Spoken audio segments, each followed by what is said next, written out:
Do you have this strong intuitive feeling that you are just destined to build a business and a life that stands out amongst the rest, but you just don't know how to get there? I feel you. I've been there, and I can see that you are another fellow flamingo just waiting to take flight. My name is Megan Shallow, social media guru and founder of BNL Media Consulting, and this is exactly what I have done through building my own beautiful empire that has become a unicorn in the social media management world, as well as a safe space for entrepreneurs to feel empowered with their digital marketing. All of this was founded on the basis of 3 magical words: breathe, nourish, and love. Are you ready to learn how to be that entrepreneur who shows up online and offline with confidence, has a business that makes an impact in this world, and lives a life full of connection, love, prosperity, and joy?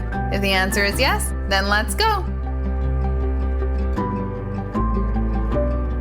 Welcome to another podcast episode of Fly Flamingo Fly, and we have a guest, Rebecca Reinhart, on, and she is going to be sharing her story about how she got into the podcast world. Her story is very unique. She didn't just start a podcast because she wanted to. She had a story that she needed to tell and the world needed to hear. And I'm going to let her introduce everything about this podcast, how it started, and also her journey through the online world to the entrepreneurial world. Rebecca, you've been an entrepreneur for how long? Since I was born. Yeah. So basically, we are born to be entrepreneurs. We just try to fit in the box for a little while and then we break. We can't. Yeah. So tell us, who are you? What's your background? When did you start this podcast? And tell us the story of why.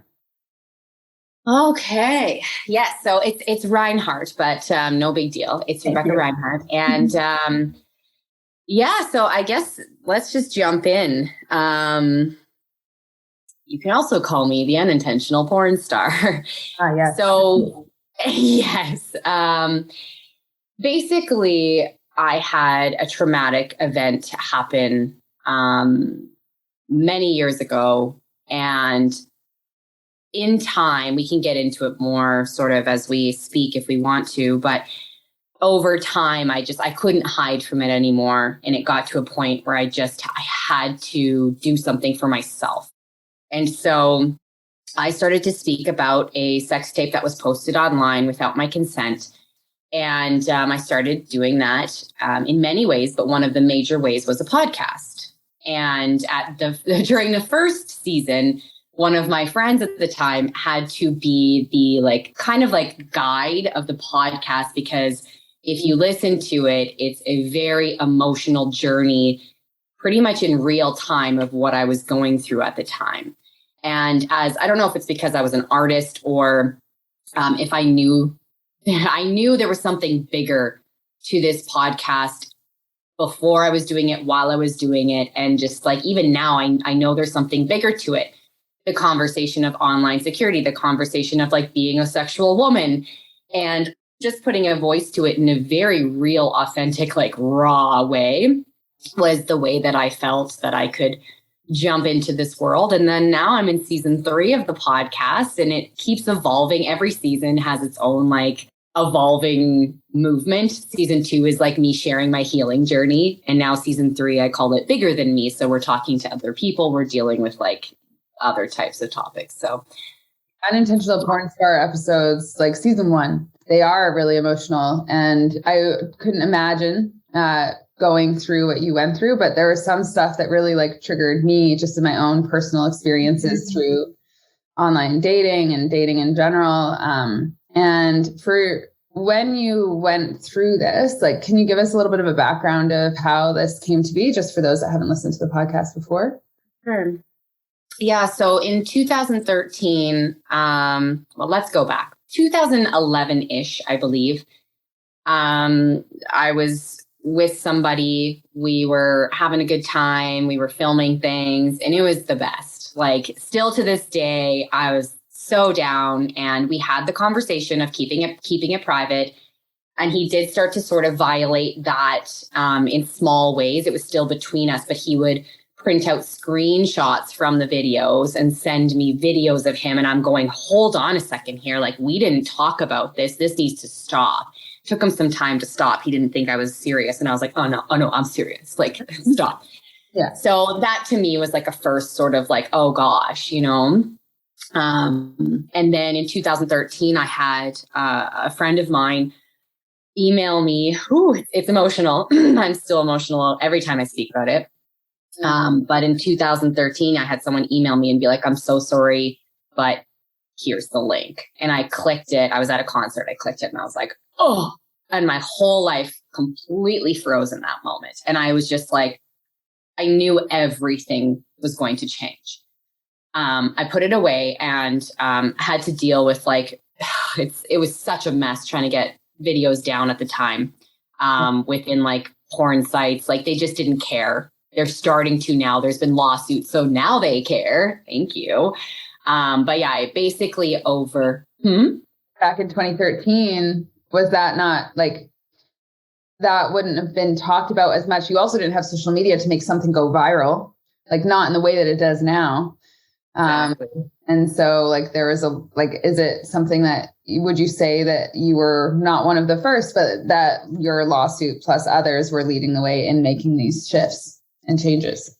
Yeah. I mean, I'm talking about that with somebody right now. And it's hard to know if you're directly influencing. There are certain cases that are direct, but I do know that I put a lot of work in, and then whether it was indirect or direct, absolutely was I a part of this change. And to this day, there's certain things I can't say quite yet. But to this day, like with my lawyer, we are still putting in the work to, like the law still sees, my lawyer is so amazing. She's like, Rebecca, the law still sees you as a slut. Like that's what you're going against. And I'm like, okay. And she knows, like she gets it. She supports everything. And she's also a feminist. So we're still making changes. Yeah. Oh my gosh. Mm-hmm. That's a lot. Would you say like when we met, like you already, I felt had a voice. And would you say that this has like propelled it as you've been taking a lot of action? I was listening to your second season of the podcast as well, and you could feel a shift even in your voice on the second podcast versus the first one. And like with this whole podcast that I've created, it's all about the flamingos, like the ones that stand out amongst the crowd no matter what they do. That's why it's called Fly Flamingo Fly. I've never felt like I fit in a crowd. It just never happened. And I always can recognize other flamingos when I meet them. And I'm just like, yes, we understand each other because we are so funny. And you do stand out in everything that you do. So what has the shifts been as you've been, acting out and like speaking out loud and having to really use your voice to, you're advocating yourself first, but also a whole bunch of other women that maybe aren't able to do the same. Absolutely. Oh, that hit the heart. I actually might even cry. So like just a gift to have this energy to do this and to be a flamingo and to be here. So thank you. Okay. So yeah, in 2018, after 5 years of kind of hiding from it, it went back onto Pornhub for the second time, had 500,000 views. And that is when just everything just clicked and was like, enough.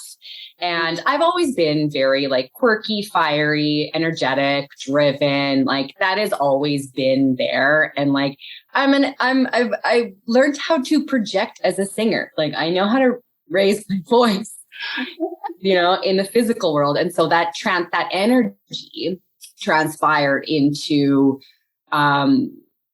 this case for myself, or this campaign that I was creating for the Unintentional Pornstar. And what I feel like happened within me was this, and rage isn't bad and anger isn't bad. But at first it was like, I can feel it. I was vibrating and like raging as a woman. My whole life I was told by many people, I'm sure many of us can feel the same. I'm not sure. I was told that I belonged in the kitchen. I was told that I don't belong in positions of power and I didn't get to go on adventures. And there was just like countless things within my life, as well as many other women's, I'm sure can relate. And then at that time, when I was saying enough, it became about so much more. It became about like, let me be me. And like, I'm not the wrong one for being sexual, the perpetrator, the one that violated. And so, yeah, I got really loud.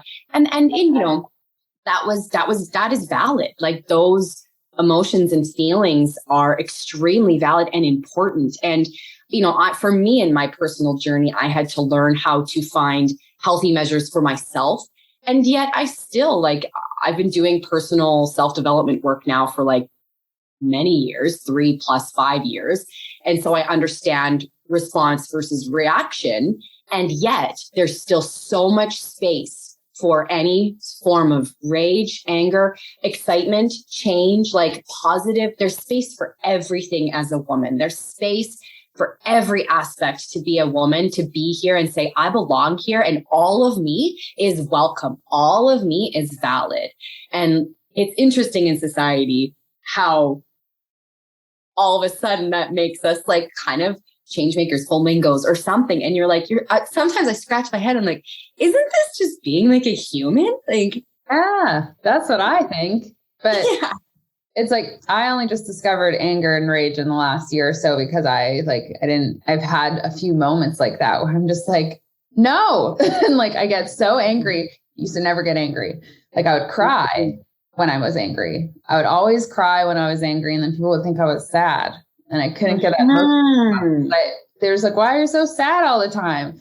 Like I was actually angry, but I didn't know how to express that because we're not allowed. Well, we are allowed, but it feels like we're not allowed to express anger. And so that's really interesting that's like the fire. I mean, I instantly see like the goddess Callie when you were like explaining. That's what I named her. No joke. Awesome. Yeah. Callie is all fire. I like goddesses last year. I read a whole book about it. And I was like, oh man, this Callie girl is like insane. I will read the book. Yeah, she's like, that's exactly what I see. And she's the one that like, and changes a lot.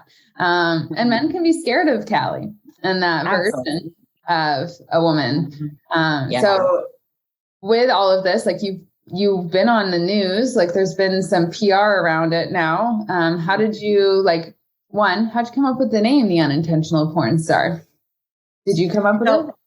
Yeah, it was, so Gina Phillips is on the first season with me, and her and I at the time were just like creative collaborators. And, it's like, I think it even could have been her being like, this is the name. And we just latched on. We were both like, yes. And so thank you, Gina, for that. And so it came from this space of like, because as an actor or a human, people tell me I have this weird innate ability to still find humor, because to me, I'm like, well, it's life. Like, yes, this has been extremely traumatic, hard. I've never thought about taking my life, but it got close, you know, like it's not a joke. That's not the point of humor, but there is this weird innate ability to shine light and humor onto something because that's life, right? Like, so it's kind of where it stemmed from, was like creation place of like, how do we, you know, or how do I, because it was always about the story, but like, how do I stand in this as myself? And how do I encapsulate all of these aspects of myself? And so it really, The Unintentional Porn Star, some people hear it and they're like, they laugh and then they go, oh. And I'm like, yeah, like that's it. It's like, and that's also just like, that's what life is too, is shocks and surprises and like, oh, I didn't think about that, or, you know, so yeah, that's where it came from. I forget the other thing you asked me now. And you went on the news, like the news found you. Did you find the news? Like how, like that started to, like, how was that experience? A lot of like entrepreneurs are always curious of how people get on the news or like do that kind of PR stuff. And I'm assuming it was your story just started to be shared. Yeah. So at the time I hired a friend of mine with PR. It's so funny. I have to tell you that like when I started doing this campaign, I was a fucking wreck.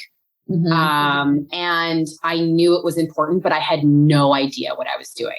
So if you go back and find those interviews, I am so proud of myself for how I stepped in, because I was really not okay at that time, but I knew it was important. And so it was almost like this other part of me speaking about it.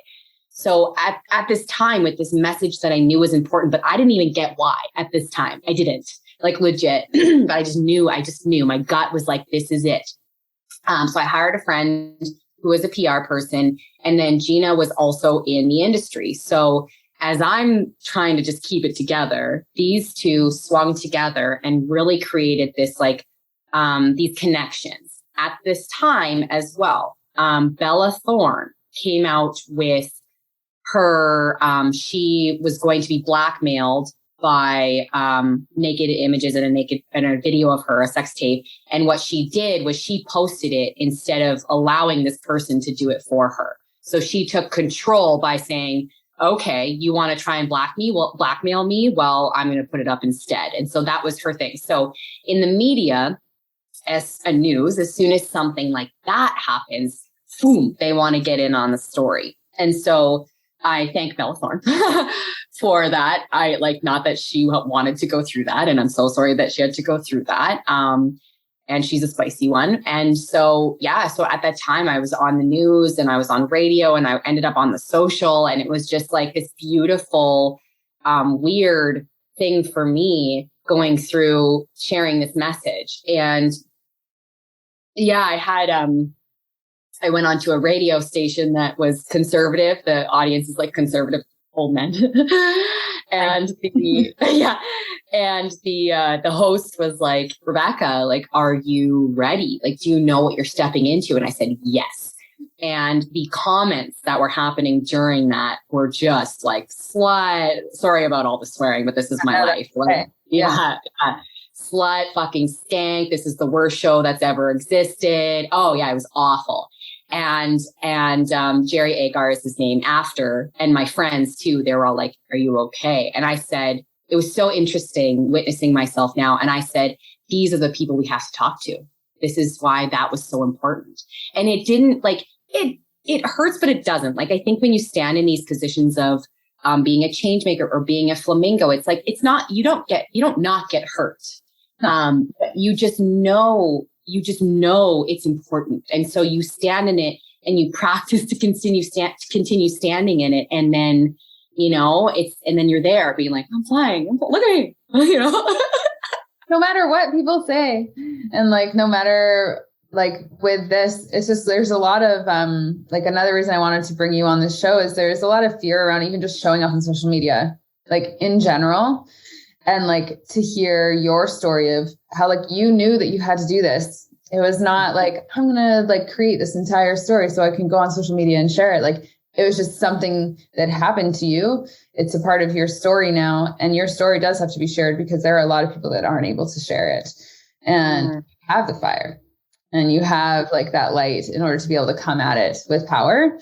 And that, I think, for me is just, it's just very courageous of you. And it's very inspiring for myself and probably a lot of other women listening who are scared to come forward or to even talk on social media and just show up as themselves, because you had to show up authentically as yourself in order to do this properly and to bring power. Yeah. You're making me cry in a good way. Thank you. It just melts my heart. Thank you. Yes. And right now, so much has happened since. I know I haven't gotten to the episode yet where I'm like, what happened with the lawyer? Getting a lawyer. I listened to that episode and that sounded so intense and so much that you had to do. What has been going on for you since then? That legal system. Ay. Oh, my whole body just wants to crumble and cry. Thank you for the legal system. Thank you for all of the things that are there and that are continuing to get better. And at the same time, I don't want to trash it because it helps a lot of people, but it does not promote healing at all. In fact, it asks you, the whole thing asks you to remain like shit. Like you have to remain a victim. And the timeline is like around 5 years. You don't talk to anyone. You only talk to your lawyer and your therapist. That's it. And when I signed with my lawyer, I was like, this is what I'm doing. I am planning this campaign. I am doing this. Are you going to be able to stand with me as I do this? And she was like, thank goodness. She's so cool. She's such a cool lawyer. She's such a feminist. And she was like, I get it. She's like, it's not going to be easy, but I get it. And there's this whole movement in the legal system where more women, more feminine, female lawyers are coming forward with their stance being my clients are not delicate butterflies. They are allowed to be happy while they are taking someone down. That's what it feels While they're taking a man down. And just this, it's just awful. And so I did technically, like, I'm still doing nothing right in terms of winning a case. And I didn't lose my cases because of my campaign. Criminal case. I talked about that already. I can talk about that. Mm-hmm. I lost that because the legal system didn't have anywhere to grasp to make my case viable, which they're changing it now. And I hope they continue to. And guess what? My eyeballs are on them and my voice is on them behind the scenes. But yeah, it was, there's, for anyone that's going through this and anyone that's possibly thinking of, or if they're worried about this happening, there are many options. There's also restorative justice. This is going to be on my podcast coming out very soon. I have to wait for a few things, but restorative justice is there. If you want to pursue, civil action as well as criminal, yes, please.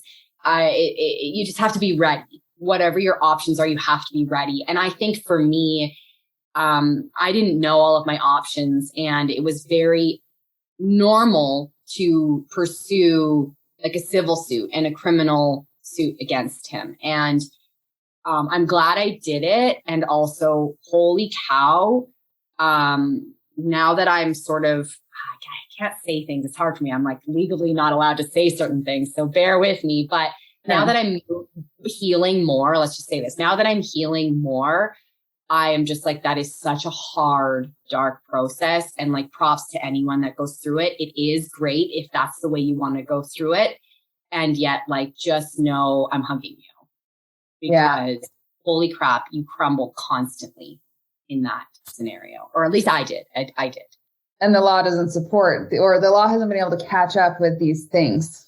Like it hasn't, like, it doesn't know how to deal with like online assault, basically. Like that's what it is assault when that happens, but it's not tangible, or it's not in alignment with what is actually like on the documents, and like how like the law is just it's so stuck and it can't move as fast as tech.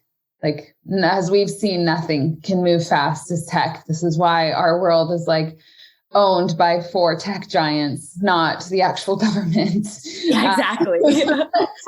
And like I was just reading some news and I'm like, wait, what? How did this happen? I swear it happened overnight, but there are 4 very big tech giants, all owned by men, that are running the world in a way that we can't even fathom because we can't keep up with what they're using. And so the law, same thing I've noticed. And especially when it comes to women, I mean, women's rights has come a long way, but like your story is a perfect example of how women still aren't seen as equal. Mm-hmm. Absolutely. That's absolutely ridiculous. The anger is there. The fire is there. It's not as much source, but it definitely is there. And hey, we need all of the fire we can get. It. That's what it takes. Even if it takes longer than the online world and tech, it's like every single feeling towards this, every single action or non-action, every single thing matters in this process. Every single person matters in this process. And even if it takes a while to make change, it's then I'm like, for me, I'm standing with it as long as it takes. and if it's my whole life, which I'm assuming it's going to be because more things are going to be happening, there's going to always be change that's needed in the world, then, like we all matter in this. And if it takes 10 times longer than the tech world, then, for me and my attitude, I'm like, so be it, then I'm here, and not everyone has to show up with that type of energy to make change either, right? Like it literally could be someone having a conversation and being like, hey, that didn't feel right. Or like, hey, that felt kind of sexist. Or like, like all of these little things change the outcome in the tech world too. How we show up every single day affects all of these changes legitimately. And so something I keep thinking of, and I had to find within myself too, is that everything you're doing is enough. Everything you're feeling is enough. And it takes courage to voice it, to stand in it. You have community here now because, hello, this is awesome to stand in it and make this change. It can be a lot, which is why you need community. Community is like, right, totally. And the right community, the right energy, the right people, and it changes and evolves. But yes, so in terms of like, because I kind of want to shine as a little bit of hope in this because it is scary. The tech world, look, my life is on there in that capacity forever.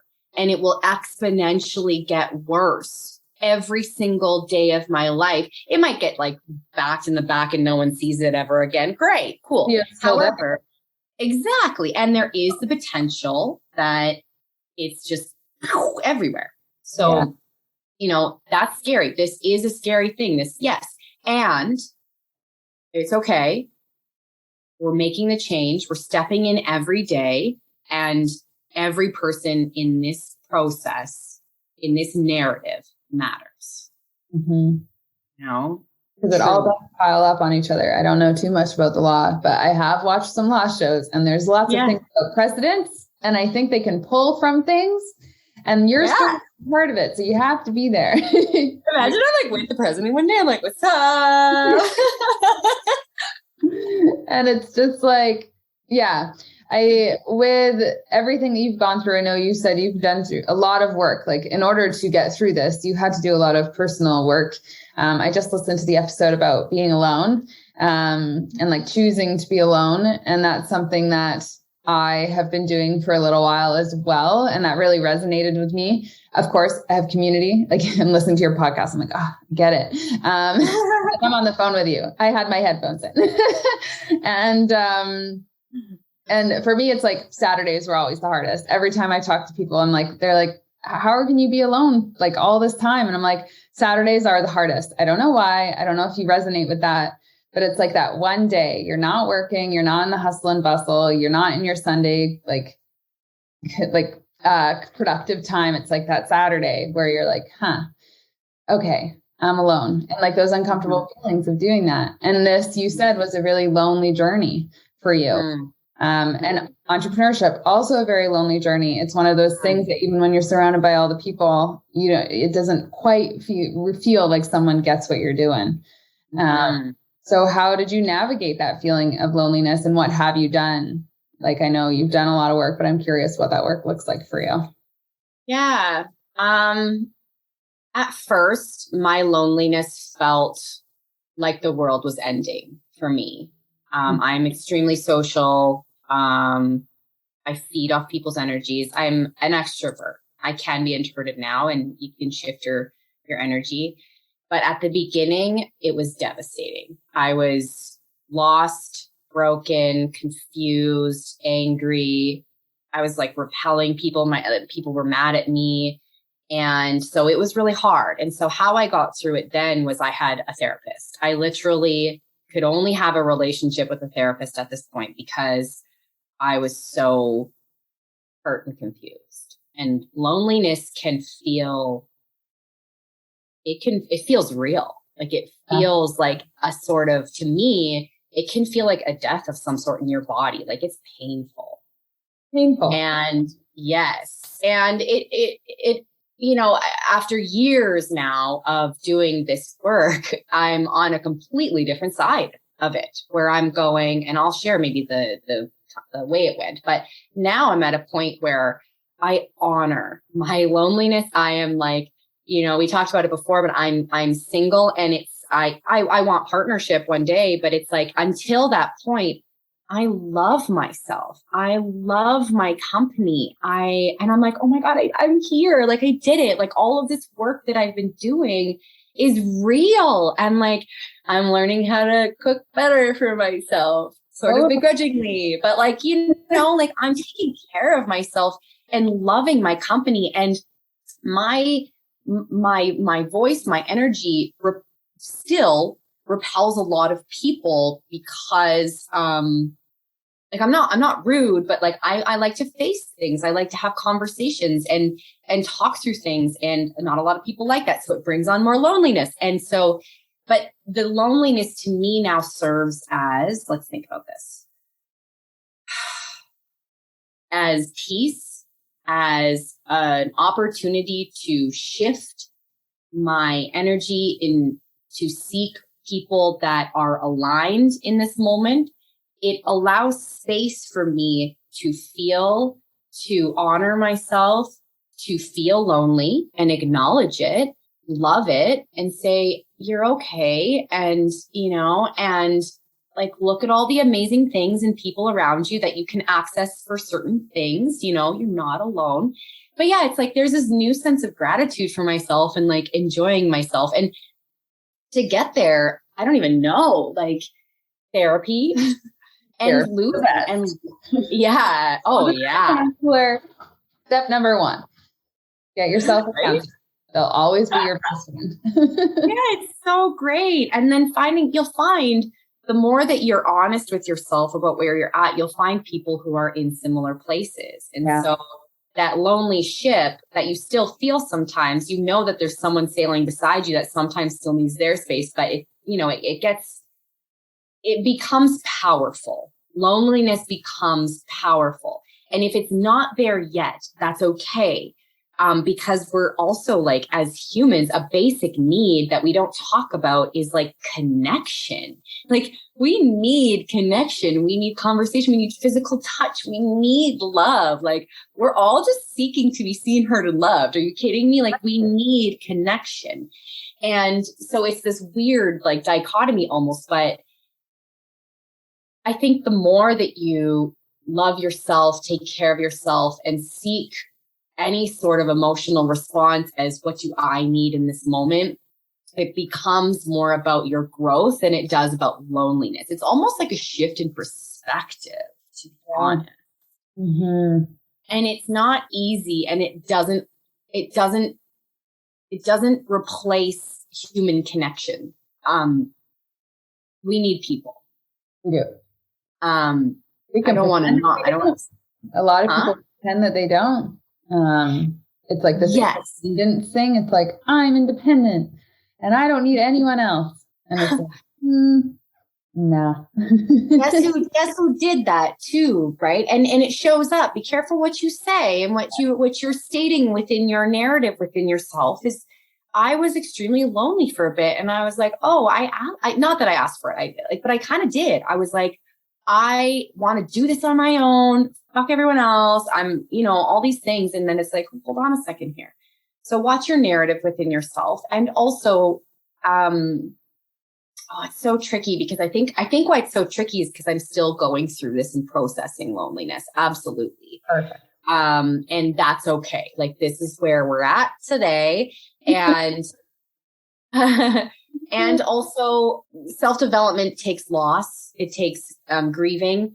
It takes celebration. It takes fantastic things. And also, the more that I go through this and where I'm at right now within like loneliness and all of these things is that we have choice in who we surround ourselves with. And loneliness is an opportunity to take a step back and go, who do I really feel safe with? Loneliness is the opportunity to sit with self, to see who you want to extend your connection with, because there's always opportunity for connection. Always. If you're feeling lonely, that's valid. And if you're feeling like you can't connect with anyone, that's valid. at the same time, I promise you, once something clicks, you will find your community and you will find a person or a dog, a kitten, a leaf, like a river. Hug a tree. Exactly. Have you ever done that, by the way? Oh, I have. Yes. Like in the last year, I think I've hugged like at least 5. It's so funny. My friend hugs trees and I tried it with her. And my thing is just like river and water. My thing is water right now. And she's like all trees. And I was like, I hugged a tree and I didn't feel as much, but I felt it. And she was just like so in love with this tree. And I was like, I love you. Like you're the best. You're up close enough. You just like feel like you can feel the energy of the world. Yeah. Oh my gosh. I'm going to do that today for real. Yeah. During those dark, like those lonely moments, that was when like, I just had to hold on to a tree and it was just so interesting. And then I was like, maybe I'll hug the tree. Around except my dog and the dog. Nature is a powerful thing. You know, the earth is a very grounding thing, literally. Yeah. Like you're literally not alone. Even if like there's no people around, you have like, even if you just go sit at a park and watch people, that's something that I would do during like those lonely times as well, just to be around something. But you've always got those random animals that'll show up in your path. And then you're like, wow, like squirrels, bears, deer, right? Whichever country or whichever province you're in or state, you got your own animals that are guaranteed to cross your path. It's not beavers. Beavers always cross your path, which is so weird because they're actually always hard to find. But yeah, it's just so interesting. And so the thing, like it is common. I mean, with everything that we've gone through in the last couple of years, a lot more people have felt more lonely than probably ever before.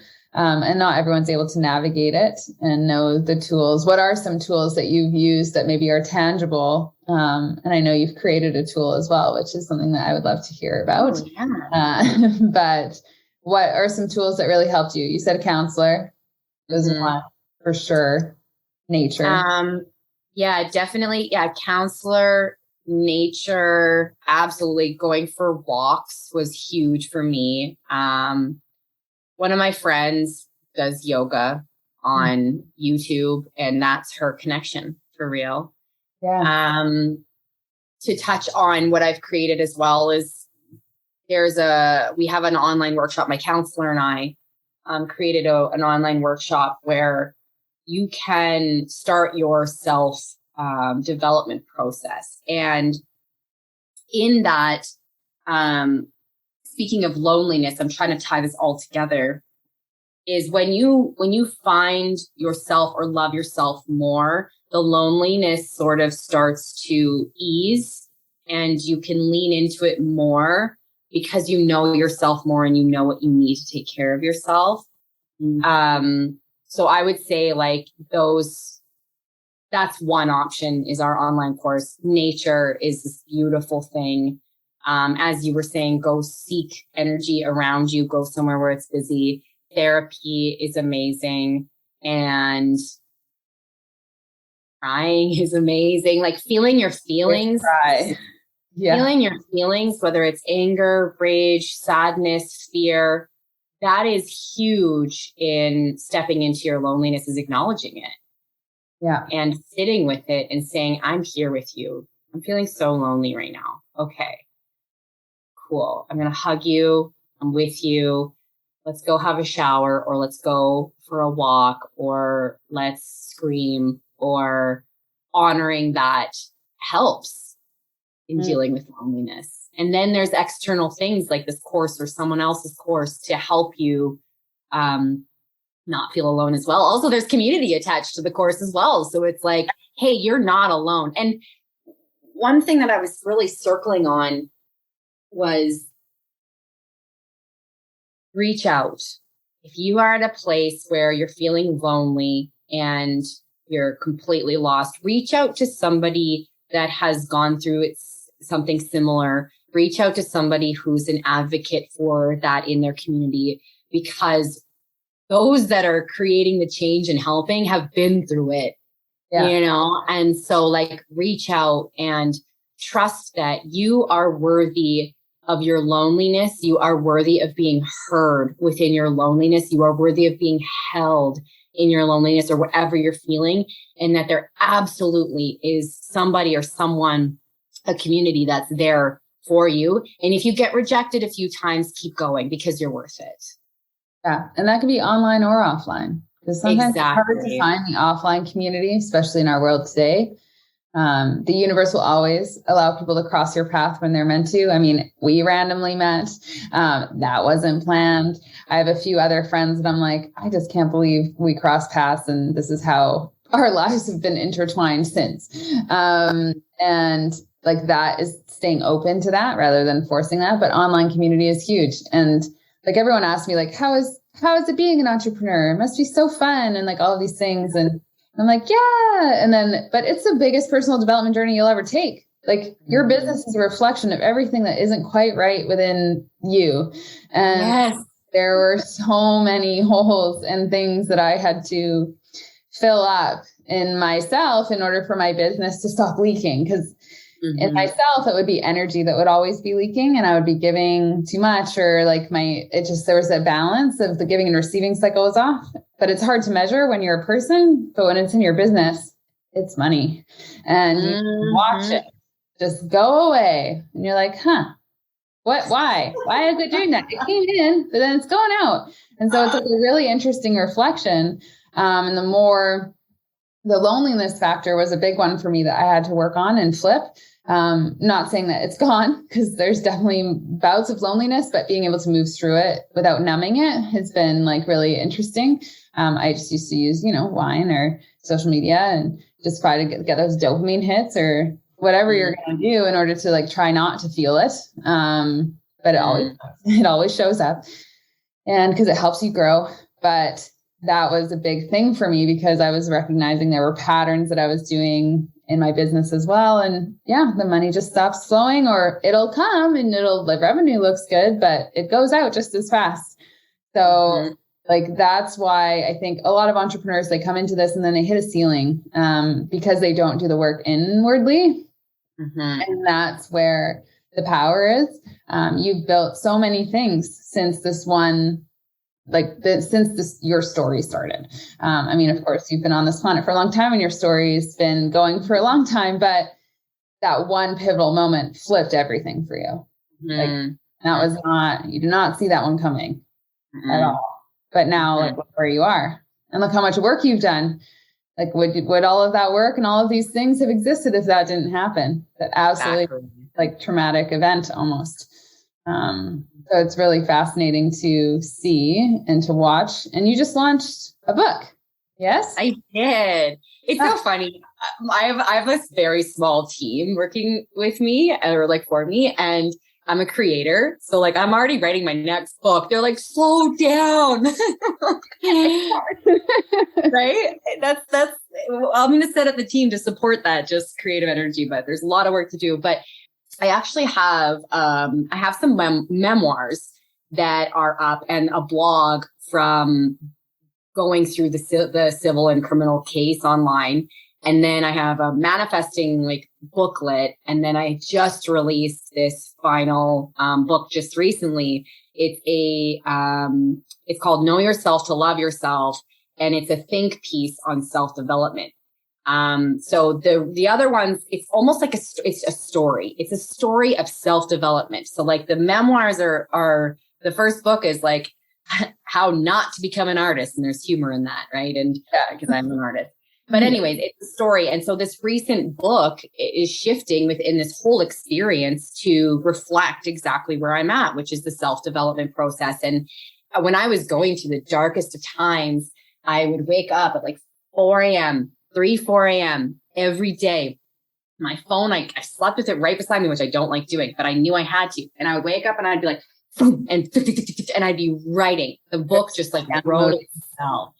It was wild. And I look at the book now. It's so funny. This happens to authors all the time, is where you like your book already, there's things you want to change because you've learned something.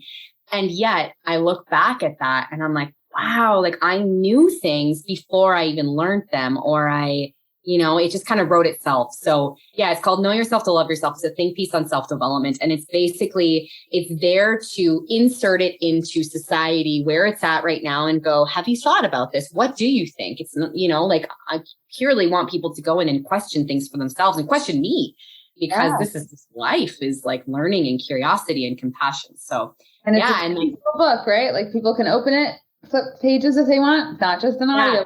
It's like, wait a minute, how did that feel? Like actually having something so tangible published. It's available on Amazon. Is that? Yes. Yeah. Of course. Barnes and Noble, Amazon and stuff. Yeah. Indigo? Did you get into Indigo too? Not yet. We're working. I'm working on getting a publisher because I'm just keep writing. And I was like, okay, I'm a writer now. So we're going to get a publisher. Random Dr. Hay House. Can we get one of those? That would be the dream, right? Like one of those. Manifest that right now. Exactly. Absolutely.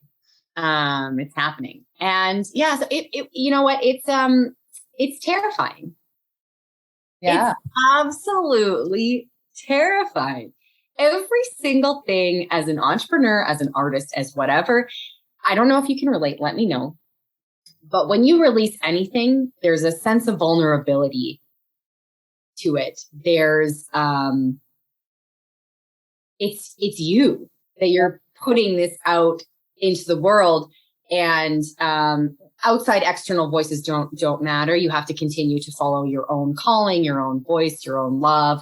And yet you're still like, holy shit, there I am for people to see. So it's amazing too. Like I still am like, I wrote that book and I'm like, huh? Like, wait, what? Like, how many pages was it? Oh God, I don't even know. It's a substantial book. I think it's like, I wrote it on, like my phone and then put it into a Word document. So I actually don't even know how many pages it is. It's a solid book. Like when you buy it, it's not just a mini book. It's like, no, it's a book. At the coffee shop, people are like, oh, what are you reading? And you're like, let me tell you. I'm even blushing right now. Like, I'm so excited for you. How was the editing process? I've been told that I'll probably write a book one day, and I'm like, yeah, probably. I can relate to that creative genius thing that happens with my business all the time. And I am like, I have to turn on my phone and write this thing down, or open my journal and picture like what the structure needs to change. And I'm like, where is this coming from? Like, it feels like it's from somewhere else. And it's just so fascinating. So I can't wait till that happens for my book. But whenever that it's already happening. Yeah, it's already circulating out into the like creative universe, and it's just waiting for an opening. Yes, I see. Like, fuck yeah, I can't wait to read it. That'd be great. So with the whole process, like you wrote it, and then you obviously had to go through an editing process. So you got it built a team. It seems like one of your gifts is building support teams around you in order to allow your creativity to thrive. And I think I noticed that when we first met, like you're a choreographer. I mean, you can even tell, like even on this interview, you are still a beautiful dancer. Just even when you move, like when you're like, you're just, there's always, you just know where you are in space. And it's so wonderful. That seems to be a gift of yours, is like to gather individuals around you to support this power that you have, because you know that you can't do it alone. Was that always the case? Is that something that you've always done, or is that something new? That's so interesting. I've been thinking about this a lot recently. Yes, I've always had this interesting ability that I didn't understand to like create community and have people thrive in their own ways. And so, only recently have I started to understand the dynamics of a business, really. And like within the entrepreneurial world is like, we all need to be set up for our most joyous successes. You know, when you're creating a team too, it's important to find people that are passionate about what they're doing and are passionate about the mission and statement and values as a whole. And so, yeah, it's always kind of been there. But recently it took me discovering myself more to understand how to find people that also are passionate about what they do, to support everyone, to support this creative energy. And I have to tell you, still to this day, do I sometimes catch myself diminishing my abilities to try to either fit in or make something work? And so it's a constant growth. It's a constant maneuvering thing to be able to set up the right team and find the success for every single person. So it just like mutually evolves and thrives from there. So it's interesting because like from an outside perspective, it's been happening this whole time. And it just took me discovering that within myself recently to really hone into it. And I'm still working on that for sure. Yeah. It is definitely the entrepreneurial journey for me. That was something that I had to learn in the last year and a half or so. It's like, if I wanted to build something bigger, I needed to build like a stable support system around me, both professionally and personally. And the team is big now. There are a lot of people that are required in order to make this thing be super successful. And so, it's just so wonderful. So what's next? Like, you've launched this book, you've got another one going. How can people work with you or stay connected with you even? I know you're on social media. Are you active on social media? I feel like you are pretty active on there on Instagram. You tell the story of the unintentional porn star through a book as well? Yes. What's next? What is the universe? What's next for me? Just kidding. There's so much coming for you. Season 3 is up on the podcast. Oh my God. Yeah. So you can find me on Instagram. It's my name. It's at Rebecca Reinhart. And that is probably the best place to find all of the information of what I'm doing. I'm on TikTok, like messing around, doing some like tarot readings and stuff. And I do that for real. Right. So good. If you go to Instagram, you'll see the books are there. The online workshop is there. Anything to do with this process, this journey, like my website is attached onto that. And what's next is like, can I share some of these details? Just like more creation. More creation is on its way. There you go. Let's just say that. You have to stay tuned to the social in order to see what she's getting up to. Exactly. Yeah. And I'm already writing my next book. So it's like so much is going to be coming. But tune into at Rebecca Reinhart on Instagram. And I also love talking to people. It gets busy sometimes, but genuinely like a huge thing for me in this world is to connect with people. So if you're feeling lonely, reach out, if it takes me a second, I apologize, but like, I'm right here and like, let's do this together. Like, let's enjoy this interesting journey together. And so find me on there and then you'll see everything. And if you have any questions, you can always reach out. Now I have a question for you for all the entrepreneurs. Like, what's one piece of advice you would tell someone who knows they're meant to be a change maker in the world, but are feeling paralyzed with the fear? Because that is a big one. I read this thing. I think her name's Teal Swan, I watched, it was a video where she says, she's like, if you're the black sheep of your family, if you constantly seem to like shift things around you, she's like, you're supposed to. Change makers, everyone can be a change maker. Everybody is a change maker to some degree, whether that's in your family, whether that's with the environment, whatever, you are a change maker.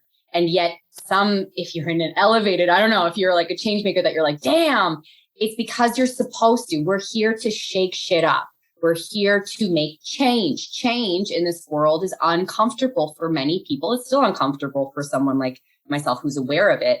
It's uncomfortable. It can scare people. And so the fear is real. It's valid. And yet, like the biggest thing for me is tune into yourself. Take a second. Ask yourself, is this important? Why is this important? And can I step into this? If you're feeling fearful, reach out to people that have done it. Find people that have done it. Seek out mentors or something, or find someone to hold your hand in the background, whatever you need, because what you have to say and what you're feeling is so necessary. We need you. And change doesn't have to be loud. Change can literally be you writing a note to yourself in your journal. That can be change. And so just following your intuitive callings and your things that feel right to you is enough change. And it can be an interesting journey, but that's kind of like, if you step into it and you want to, that's kind of what you're here for. And like, find your community, find your community, find your fellow flamingos, because we've all done it. The ones that are out there, the ones that are doing it right now, they're here to support everyone else to fly as well. Exactly. The fear exists because you're supposed to push through it. And every time it comes up for me, it means that I'm on the right track. Which exactly. But it's so fear and excitement have similar feelings in your body too. They do. Yeah. So that is great. I love that so much. I really hope that everyone who's listening really resonated with some stuff and took some stuff away from this, and definitely go follow Rebecca. Her story is wonderful. The way that she creates content and just shows up as herself online is always so beautiful. And also her dance is beautiful as well. So if you want to catch her, some of her choreography, I would highly recommend checking it out. And Rebecca, thank you so much for jumping on. It was so wonderful to have you, and your energy is just so beautiful and your light is so unique and wonderful. And I'm glad that our paths crossed unintentionally long time ago, when I was still a baby business, and I knew we were meant to cross paths again. And I'm really happy we got to do that today, and we'll continue probably this conversation more. Definitely. And thank you. Thank you for being so vibrant yourself and like so bold and amazing. And I'm so excited for your journey too. And like, truly, this is just such a journey for all of us. Like, let's just do it together and follow along and support each other as we do this. So like, yay, everyone. Yay. Thank you so much. And everyone, give us a follow, click a subscribe button, find us on Instagram, and we will catch you on the next episode. Have a good one. Thank you so much for joining us on another episode of Fly Flamingo Fly with BNL. We are so grateful you stopped by, and we hope that something from today's conversation ignited the inspiration you were looking for so that you can keep moving forward towards the life of your dreams. This podcast was produced by BNL Media Consulting with the amazing help of Podigy Podcasts. We'd love to hear your takeaways from this episode, so be sure to leave us a review, as well as give us a follow on Instagram at BNL Social. If you need any help with your social media marketing, feel free to visit our website at www.bnlmediaconsulting.com, and we would be more than happy to support you. We hope you have an amazing day, and we cannot wait to connect with you again next time. Have a good one, everyone.